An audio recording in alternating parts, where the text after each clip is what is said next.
इथून पुढच्या प्रयत्नाची मिरवणूक ठेवूच नका. आता 5 वाजले, लोकांनी काय काम करायचं? आपल्याला जो उद्देश साध्य करायचा तो होत नाही. या मिरवणुकीमुळं आपल्याला ज्या विषयात नेमकी चर्चा करायची तीच करता येत नाही.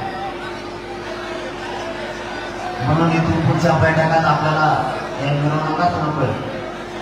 या मिरवणुकीमुळं आपल्या राज्याच्या बांधव ज्या विषयासाठी आलेत ते विषय त्यांना सांगता येत नाहीत आणि आपल्याला काय म्हणायचं हे सुद्धा लक्षात येत नाही.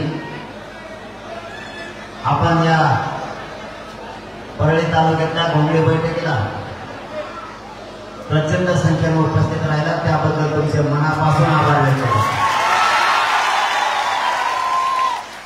आता घोंगड्या बैठका कशा परळीची पहिली सभा झाली तशी टप्पू सभा झाली पुन्हा एकदा.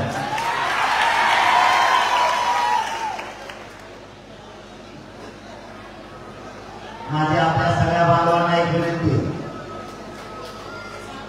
आपल्याला आरक्षणाची लढाई जिंकायची, यासाठी आपला आणखी लढा सुरू आहे. ही लढाई जिंकल्याशिवाय आपण पाठीमागे हटायचं नाही. म्हणून घोंगड्या बैठका आपण तालुक्यात राज्यभरात सुरू केल्या. आरक्षणाची किंमत आपण जाणून घ्या. राजकारण येत राहतील जात राहतील, परंतु मराठ्यांना आरक्षण मिळणं हे आपल्यासाठी अत्यंत गरजेचं आहे. जिथं कुठं आरक्षण मिळाले त्या त्यांना विचारावं आरक्षणाची किती किंमत आहे, काय फायदा व्हायला लागला. आरक्षणापासून एकही मराठ्यांचं घर वंचित नाही राहिलं पाहिजे, यासाठी आपण सगळ्यांना ताकदीनं काम करायचं. आपला हा लढा अंतिम टप्प्यात आपण आणून ठेवला. सरकारसमोर पर्याय नाहीये.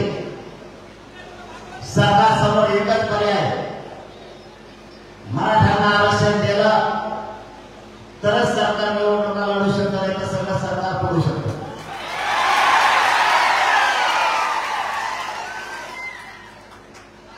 सरकारची झोप फक्त मराठ्यांनी उडवली.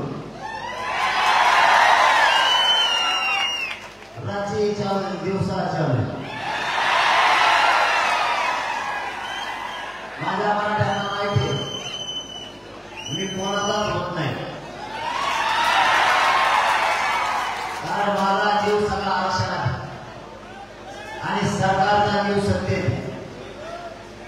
आपला जीव आरक्षणाने आपल्याला जर आरक्षण नाही मिळू दिलं तर सरकारला सत्ता मिळू द्यायची नाही, या विचाराला आपण थांबायचं. आपल्याला आपल्या लेकरापेक्षा मोठा कोणी नाही मराठ्यांना. आपल्याला आपलं आरक्षण मिळवायचं. हे लोक सत्तेत जाऊन खूप मोठे झाले. आता आपले लेकर मोठा करण्याची जबाबदारी आपल्यावरती. माझ्या विरोधात तर रोज एक आमदार उठायला लागला. रोज देवेंद्र फडणवीसांनी प्लॅन आणलाय. दरवेळेस एक पद्धतीतून नाकाला बैल दिल्यासारखा 4 दिवसाला नवीन बैल आणतो, पण त्याला शिकवत नाही. होणच आहे मी शिकायला विकून देणार होईल भिडेगाव वाटून देणार. देवेंद्र फडणवीस साहेब तुम्हाला जाहीरपणाने पगडीचा नगर सांगतो, तुम्ही आणखी तरी मराठ्यांना छेडायचा नाद सोडून द्या. तुम्ही जर मराठ्यांना छेडायचा नाद सोडला नाही तर तुमच्यामुळे या राज्यात बियाला सुद्धा भाजप राहायचं नाही. भाजपाचा नुसकान फक्त तुमच्या एकट्यामुळे होणार. तुम्ही मराठ्यांचा जोपर्यंत सोडत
मग तो कोणी असू द्या, मराठा आरक्षणाच्या विरोधात आला की गेला, त्याला सुट्टी नाही.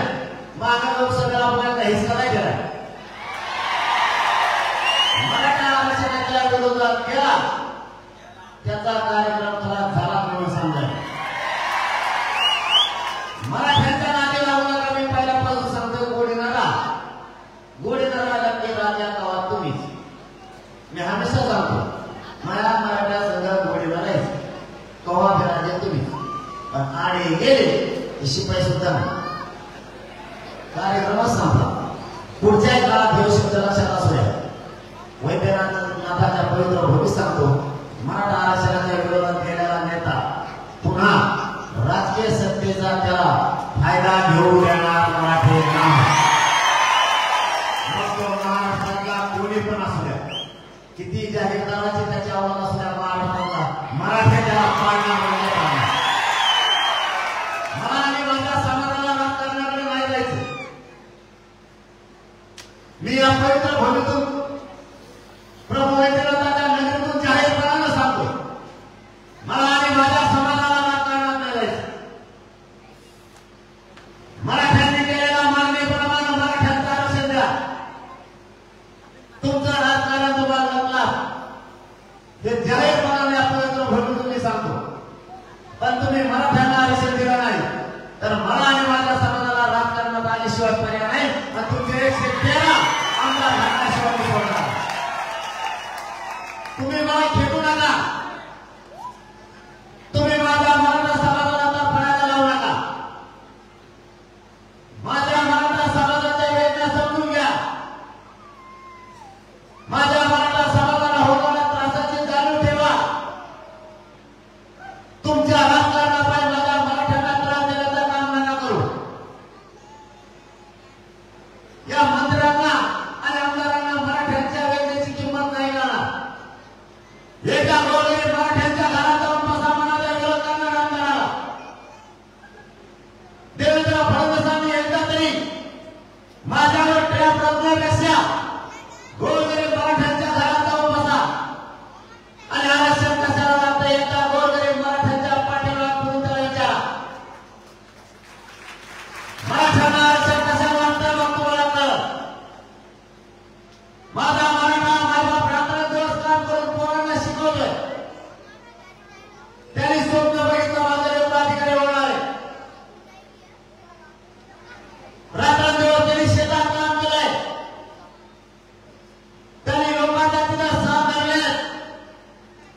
गॅजेट घेतला जात नाही.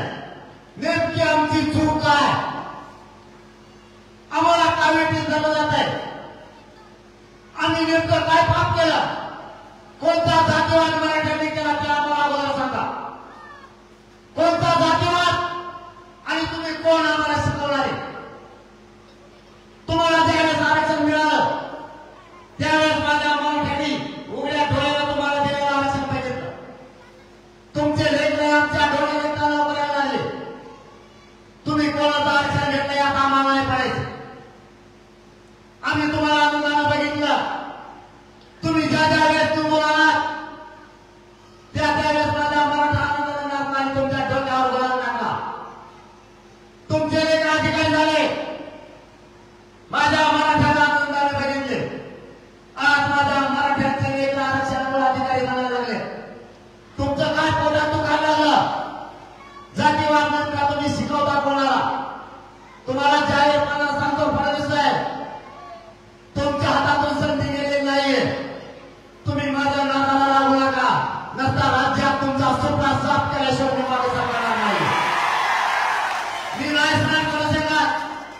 माझ्या समाजावर होणारा अन्याय, माझ्या समाजाला दुःख देण्याचा अधिकार तुम्हाला देवाण नाहीये.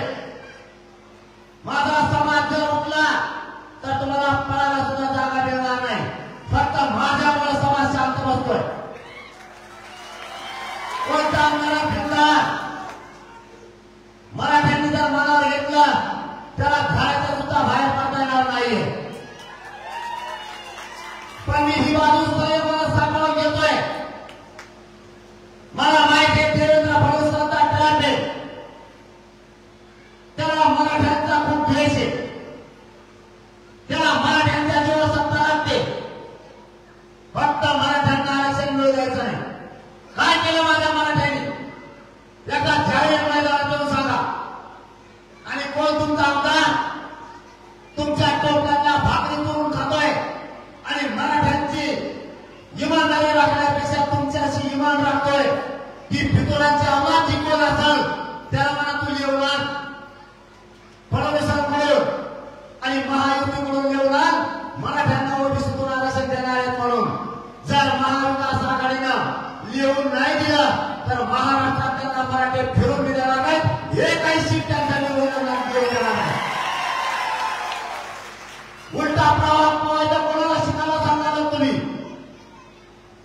प्रत्येक आमदार मराठ्यांच्या विरोधात देवेंद्र फडणवीसांचा ऐकून बोलतोय. त्याच्या मतदारसंघात जाऊन त्याचा हिशोब त्याच्या दारातच पुरा केला जाईल. इकडून तिकडून नाही. देवेंद्र फडणवीसांच्या नादी लागून माझ्या गोरगरीब मराठ्यांच्या लेखनात तुम्ही मारायला निघाला. माझा मराठा समाज खूप वेदना भोगतोय. माझा भाऊ, तुम्ही कष्ट कशासाठी केले? तुमचे लेकर मोठे व्हावेत म्हणून. तुम्ही आज कोणाच्या पाठीमागे लागला? जो नेता, जो आमदार मराठ्यांना विरोध करतोय त्याच्या पाठीमागे तुम्ही पळायला लागला. प्रत्येक घरातल्या मराठ्यांना आणि माता मुलांना सांगतो, आता तुमचे डोळे आणि कान उघडा. तुमच्या हाताने तुमच्या लेकराच्या नात्याला बघू. आता किती दिवस तुमचे लेकर मरणाच्या दारात तुम्ही ढकलणार आहेत? तुमच्या लेकराची बाजू तुम्हाला घ्यायची नाही का? तुमचा नातू मोठा व्हावा असं तुम्हाला वाटत नाही का? तुमची बहीण, तुमचा भाऊ, तुमचे लेकर तुम्हाला मोठे व्हावे वाटत नाहीत का? ज्या आमदाराला तुम्ही मोठे केला तो आज तुमच्या बाजूला बोलत नाहीये. जे सरकार तुम्ही सत्तेवर बसवलं तो एकही हरामखोर मंत्री तुमच्या बाजूला बोलत नाही. तुम्ही नेमके जागे कधी होणार आहे? आता सवालच माझ्या मराठ्यांना आहे. तुम्हाला किती दिवस आमदाराच्या मंत्र्याच्या छापा उचलायच्या? तुम्हाला तुमचे लेकर मोठे होण्याचं स्वप्न नाही बघायचं.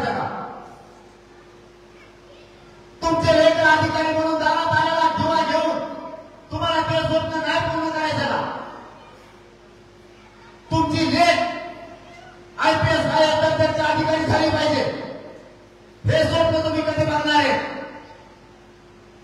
तुम्ही का दुसऱ्याला निवडून आणून त्याच्यात आनंद व्यक्त करताय?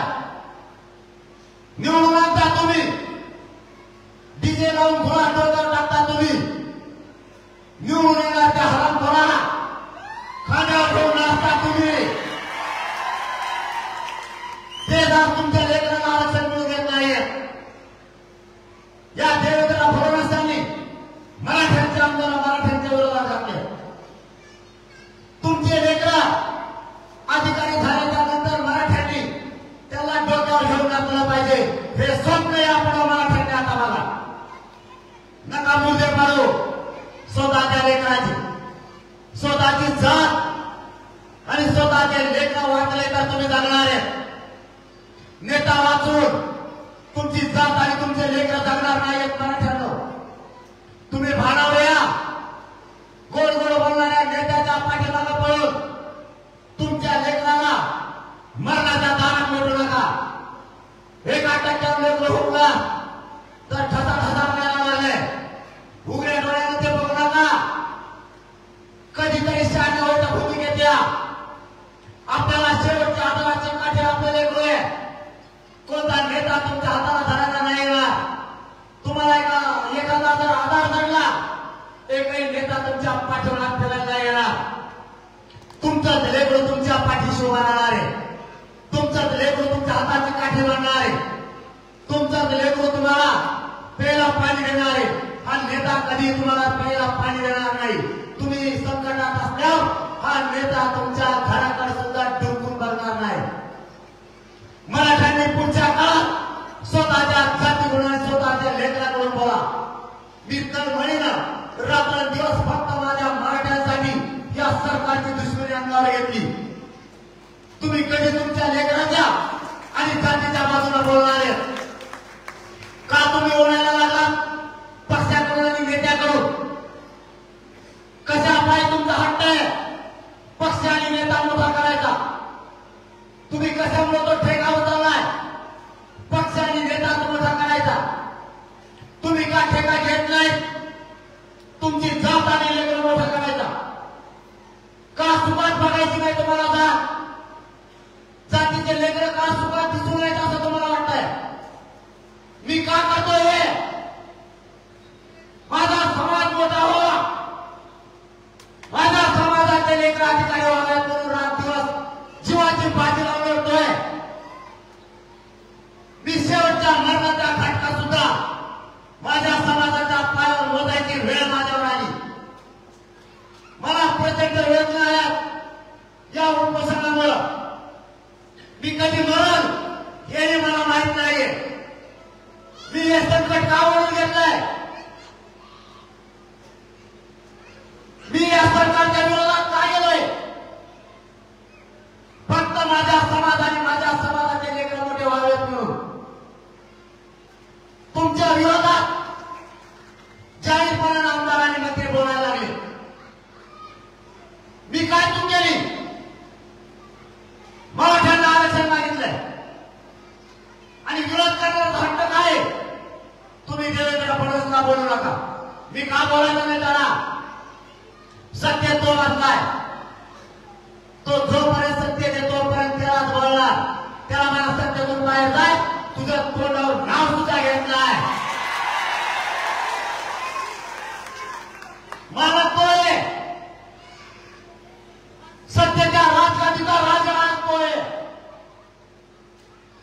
जनता राजाच्या दरबारी जाते. जो राज्याचा प्रमुख आहे मागणी त्याला केली जाते, विरोधकाला नाही. आज सत्याची सगळी चव तुम्ही दाखताय. सत्याचे सगळे पद तुम्ही भोगताय. आणि आम्ही आरक्षण मागितलं तर तुम्ही आम्हाला सांगता त्याला मागा. कोणती सत्ता चालवता आणि लोकशाही तुम्ही कोणाला शिकवायला लागला? कोणत्या संविधानाची शपथ नेमकी तुम्ही घेतली? तुम्ही किती दिवस लोकांना वेळेत काढणार आहे? माझी माझ्या मराठ्यांना हात जोडून विनंती आहे. मी काही चुकीचं करणार होतो मला जाहीर सांगा. मी आंदोलन आंदोलनातून बाहेर जायला तयार आहे. मी जर काही चुकत करत नाही, मी जर माझ्या मराठ्यांना आरक्षण मागतोय तर तुम्ही पक्ष का मोठा मानताय? भाजपमधल्या मराठ्यांना आरक्षण लागणार नाहीये का? भाजपमधल्या मराठ्यांना वाटत नाही का त्याच्या लेकराला आयुष्यात मिळावं? काँग्रेस, राष्ट्रवादी, शिवसेनेच्या मराठ्यांना वाटत नाहीये का तुमच्या लेकराला आयुष्यात मिळावं? तुम्ही आम्हाला आयुष्यात का सुविधा देत नाहीये? तुम्ही आम्हाला नाती लावता कशामुळं? तुम्ही तात्पुरते योजना आणता कशासाठी? आमचं म्हणणं आहे की तुम्ही शेतकऱ्याला कायमचं द्या, त्याची कायमची कर्जमुक्ती करा, तो कधीच आत्महत्या करणार नाही. शेतकऱ्यांच्या मालाला भाव द्या, तो कधी आत्महत्या करणार नाही. तुम्ही कायमचं पाणी माझ्या शेतीला द्या मराठ्यांच्या, तुम्ही 24 घंटे लाईट द्या, हा शेतकरी कधीच आत्महत्या करणार नाही. तुम्ही जे पाहिजे ते देत नाही. मराठ्यांना आयुष्यात आरक्षण पाहिजे, तुम्ही ते देत नाही. तुम्ही 1500 रुपये देताय लाडक्या बहिणीला, त्यांनी ते नवीन द्यावा.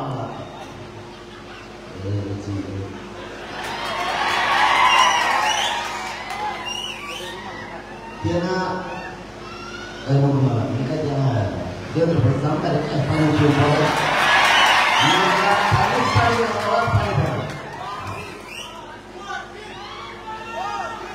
यांनी नवीन योजनांनी महासो लाईट कार्यक्रम करायला पाहिजे. तेवढं का डेंजर आहे. त्यांनी लाडकी बहिणांनी 1500 रुपये तुम्हाला पुढच्या का विषय पुढच्या का? मग मी त्याला म्हणतो बाबा 1500 रुपये देण्याऐवजी आयुष्याच्या सुविधा तो देत नाही. त्याने आणले 1500 रुपये. बरं आता 1500 रुपये दिले तर घ्या, ते आपले पैसे, त्याने काय आम्हाला पुढच्या घरावर विकले नाही, ते आपले पैसे गेला ते कामाला ते पुढे. अरे सरकार, तुम्ही लाडक्या बहिणीला 1500 रुपये दिले, पण भाषाचं काय?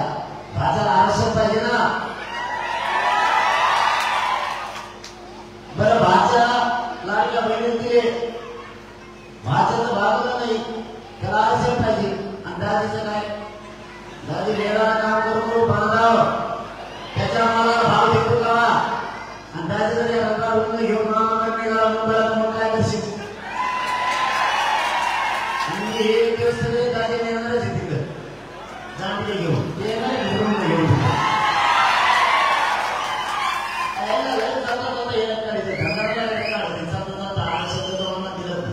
निवडून आला गाड्यावर बसला, मोठा झाला, नुसता आले का पण हिंदू मराठा आरक्षण देतो म्हणतात नाही. बोलला तर त्याला असं राग येतो. आता मला काय करायचं, राग येतो आपण लग्न करायचं असं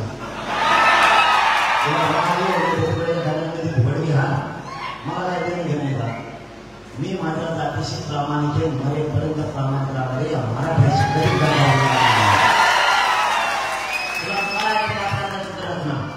त्याने नवीन आमदार उठले कांदरेकर बोलला होता, त्याला जबाब नाही का कवा शेतीला भिरी नाही असते भंगार काय वाटायला सोडले तरी थांबणा याला कळणार बघा, यांना कळणार नाही का होणार. ते जितके माझ्या विरोधात आमदार उभा लागले तितके भाजपचे मराठी बाहेर पडायला लागले गरीब. ते म्हणजे ते गरीबासाठी लढतोय ना, याच्या विरोधात घेतले ना, जाऊ तिथं भाजपचं काही देणं घेणार. डायरेक्ट म्हणाले किती नावं पाहिजे बसणार वेगळं असं चर्चेला नावं द्या. आता 4 महिने बैठकीतच जाते तुझं नावं लिहायला. इतके भाजप झाले, रच्चे आले तर नावच नाही सांगत.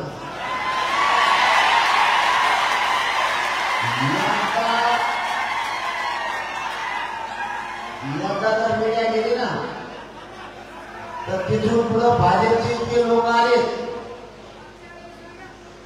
इतके आले ना, मी काही गोष्टीचे संकेत पाहतो. मोहम्मद सरकारला काय करा, मी सांगत नसतो. कारण ते कशासाठी माझ्याकडे आले तुम्हाला माहित नाही. ते यासाठी माझ्याकडे आले की त्यांच्या गावात 3 जण आहेत. इकडून 3 तिकडून 3 उमेदवारांचं ये तर राहिल्या 2 मध्ये आम्ही काय करावं म्हणून मला तुम्हाला नाही. तेव्हा तुला मी 5 वर्ष फ्लॅटिकला येऊन तयारी केली. आता हे दुसऱ्याला तिकीट द्यायला लागली. मी काय करू म्हणून तुम्ही काय करायचं ते जाऊ तुमचा जीव असेल ते निवडून देऊन पाडून नका आम्ही. भाजपमध्ये तर इतकी येते राहायची त्यांची तर गिनतीच नाही. मी रातभर झाला असतो खोटं बोलत नाही. माझे झोपणच येत नाही. आले बोलले झोपडी तुम्ही कारण यांच्यासारख्या फुकटच्या बाळा नाही का मला यांच्यासारख्या फुकट खात नाही. आम्ही आमच्या बापाच्या कष्टाचा खातो. आम्ही चटणी भाकर खातो पण फुकट माझे 2-3 आमदार भाजपचे ही मराठ्यांच्या पैशावर बसून पोचलेली आव्हान. हे मराठ्यांचे पैसे या महाराष्ट्रातल्या जनतेच्या पैशावर पोचले आणि आज मराठ्यांना विरोध करायला लागले का?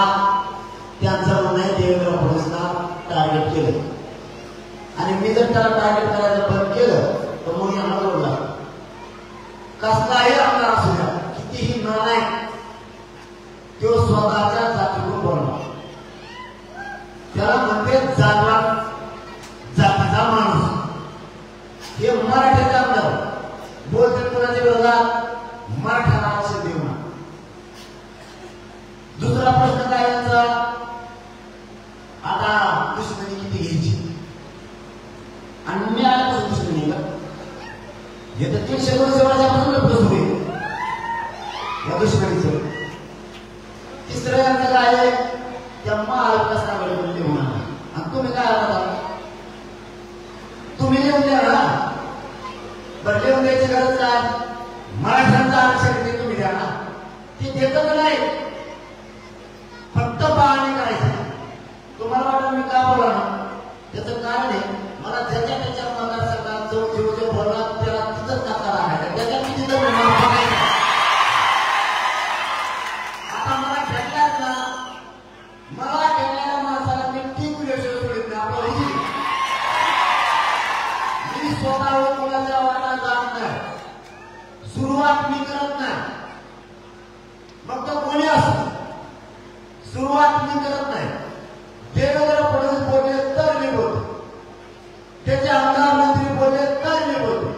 विरोधी पक्षांना बोलला तरच मी बोलतो. जर बोलला नाही मी बोलत नाही. तुम्ही मराठ्यांचा आरक्षणाला विरोध करायला लागला तर तुम्ही जातीला बाप मानण्यापेक्षा तुम्ही नेत्याला पक्षाला बाप मानायला लागला म्हणून मी आता तुमच्या मागे आलो. तुमची श्रीमंती मराठ्यांपुढे पुरणार नाही. रावणाकडे सुद्धा श्रीमंती होती खलास आणि खलास. मराठ्यांपुढे तुमची सत्ता टिकूच शकत नाही. मी हे वैद्यनाथाच्या पवित्र भूमीतून सांगतो. मराठ्यांच्या आरक्षणाच्या विरोधात येऊ नका. नसता देवेंद्र फडणवीस साहेब तुमचे लोक आवरा. ते जर नाही आवरले मराठ्यांची लाट ताकदीने उभारायला लागली. याला घोंगडी बैठक म्हणते. समान नाही. घोंगडी बैठकीला 15 किंवा 50 लोक असते. इथले दोन्ही मग कार्यालय भरून लोक बाहेर आहेत. बैठक अंदाजा घ्या. 283 मतदारसंघात काय होईल सुट्टी नाही. तुम्हाला आणखी एकदा सांगतो मला आणि माझ्या समाजाला राजकारणात जायचं नाही. माझ्या समाजाचा आणि माझा हक्क आहे. आमचा हक्काचं ओबीसी आरक्षण आम्हाला पाहिजे ते द्या. तुम्ही जर नाही दिलं तर पुन्हा एकदा सांगतो 113 आमदार या राज्यात येऊ द्या. मी माझ्या समाजासाठी आणि लेकरासाठी मी कोणत्याही थराला जाऊ शकतो. मी जर माझा जीव देण्यात आहे माझ्या समाजासाठी मी माझं सगळं आयुष्य पणाला लावले. जर मी माझ्या जातीसाठी शिवाजी बाजी लावू शकतो तर तुमच्या मुंडक्यावर चालता चालता पायरी देऊ शकतो. मला माझ्या समाजाच्या लेकराच्या पुढे कोणी दिसत नाही. माझ्या समाजाला झालेला त्रास मी सहन नाही करू शकत. तुमच्या समाजाला झालेला त्रास तुम्ही सहन करा. मग माझ्या समाजाला झालेला त्रास मी का सहन करायचा? तुम्ही तुमच्या जातीसाठी कंटाळे तर मी माझ्या जातीसाठी का कंटाळा होणार आहे? तुम्ही तुमच्या जातीसाठी कोणत्याही टोकाला जाताय मग मी माझ्या जातीच्या लेकरासाठी काम करायला मागे सांगावं. मी माझा समाज माझ्यासह आज येत आहे. मला गर्व वाटतोय आणि माझ्या समाजाचा मला स्वाभिमान सुद्धा आहे की मी या समाजात काम घेतलाय. त्या समाजासाठी मला काम करायची संधी मिळाली म्हणून मी जीव द्यायला तयार आहे. तुम्ही कोण मला आंदोलनापासून रोखणार? मी का बोललोय? माझ्या समाजातल्या लोकांच्या बाट्या झाल्या. मी का बोललोय? माझ्या लेकरा अधिकारी डॉक्टर इंजिनियर झालेले. मी का बोललोय? कलेक्टर एसपी झालेले माझ्या मराठ्यांचे पोरं. माझ्या मराठ्यांनी कष्ट केलं आणि बघितलं सोपे अधिकारी निघून होण्यात.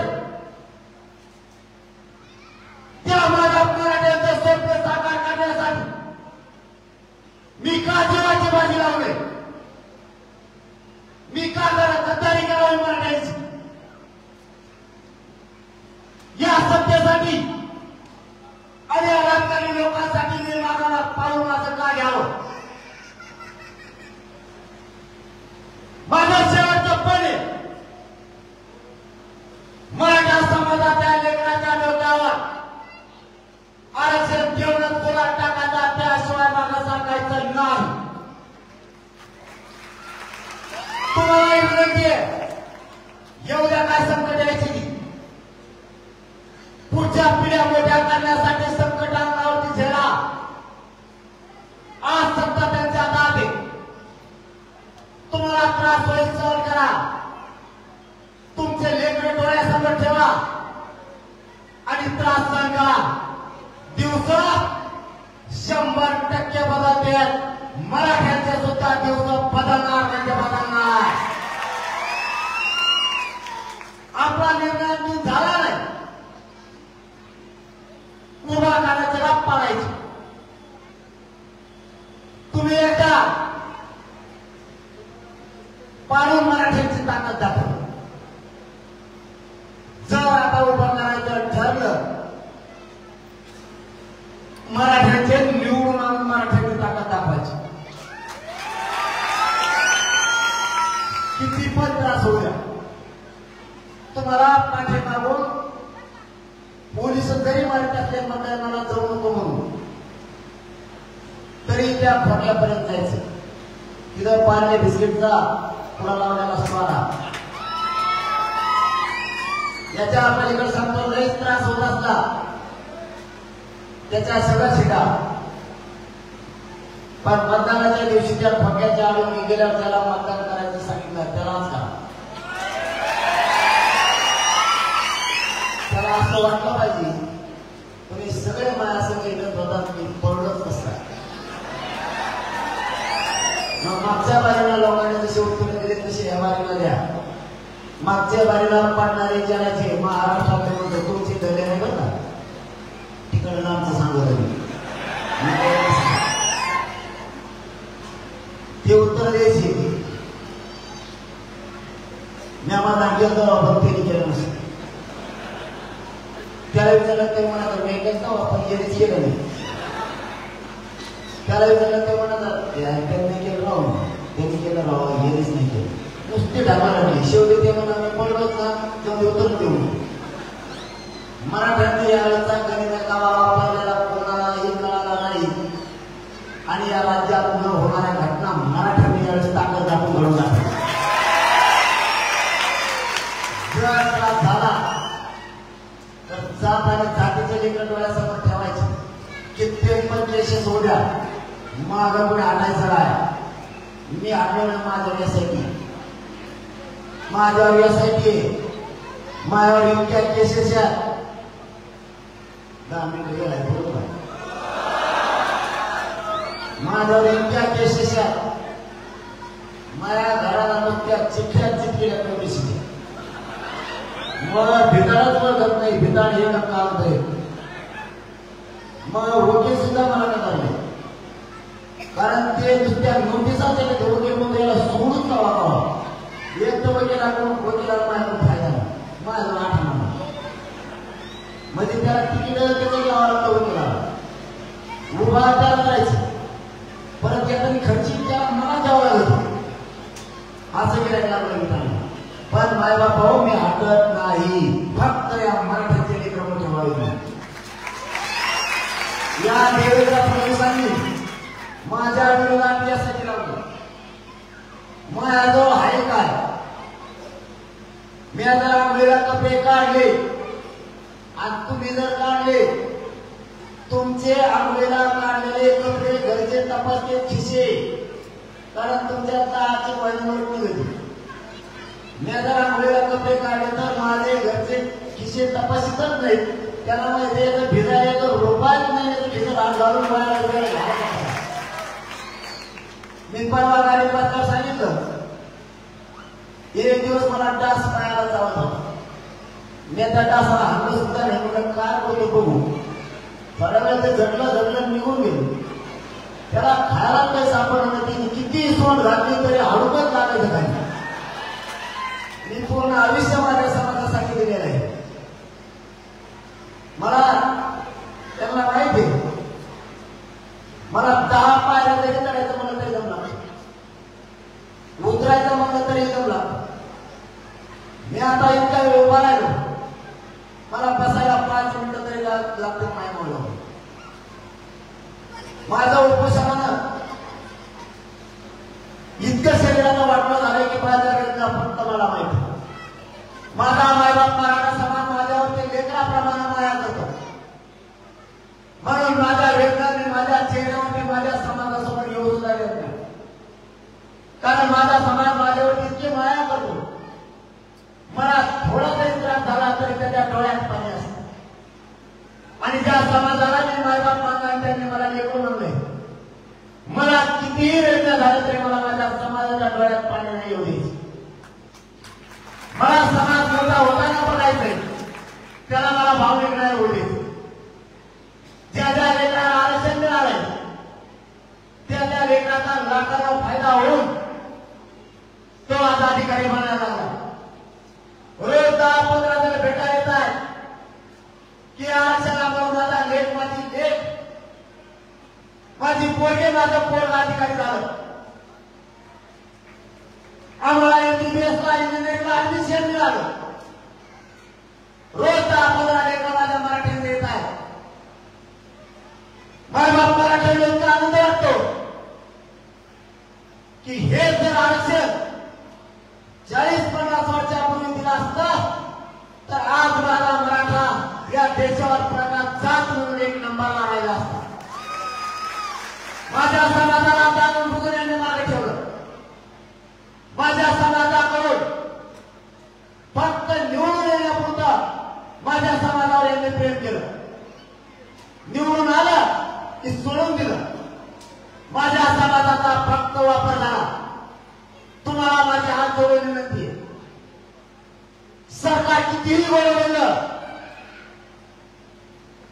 तरी तुमच्या पायाला हात लावून सांगतो, आता नका बर का त्यांच्या नादी लागून तुमच्या लेकरात आणि जातीचं वाटलं. आता नका भावनिक होऊ.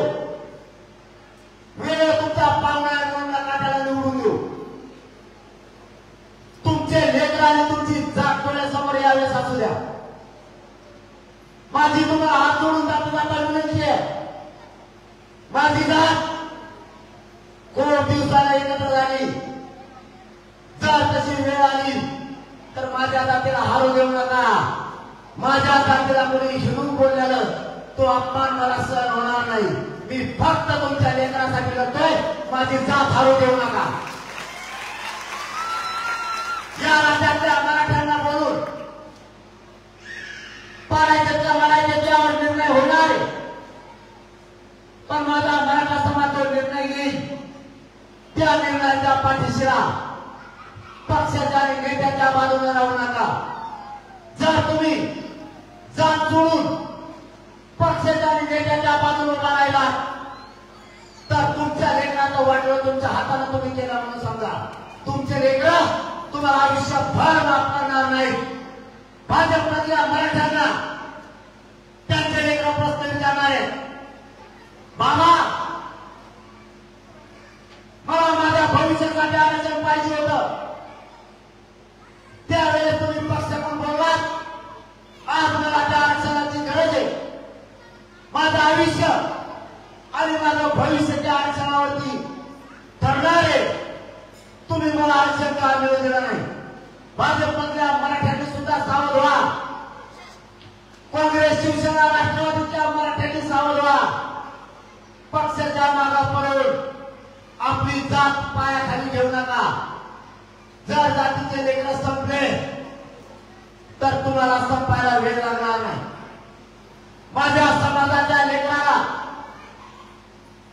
तळहाताच्या फोडाप्रमाणे जपा. विरोधात जाणाऱ्या लोकांकडं बारकाईने लक्ष असू द्या, पण कधीच तुमच्या लेखाचा आरक्षणाचा विषय पाठीमागे टाकू नका.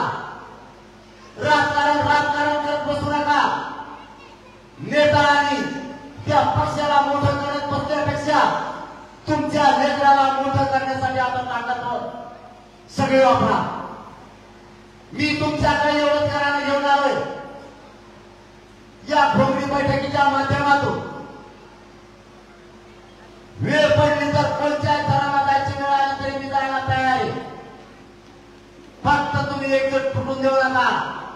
मराठ्यांना आरक्षण मिळवून दिल्याशिवाय मागं एक इंच सुद्धा हटायचं नाही. ही शेवटची संधी आहे मराठ्यांना. या संधीचं सर्वेक्षण पूर्ण करा.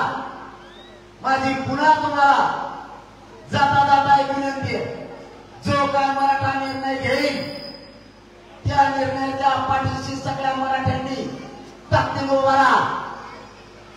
आणि ज्या तारखेला मराठ्यांच्या महाराष्ट्रातली बैठक असणार त्या बैठकीला घराघरातल्या मराठ्यांनी अंतर्वाणी करायला.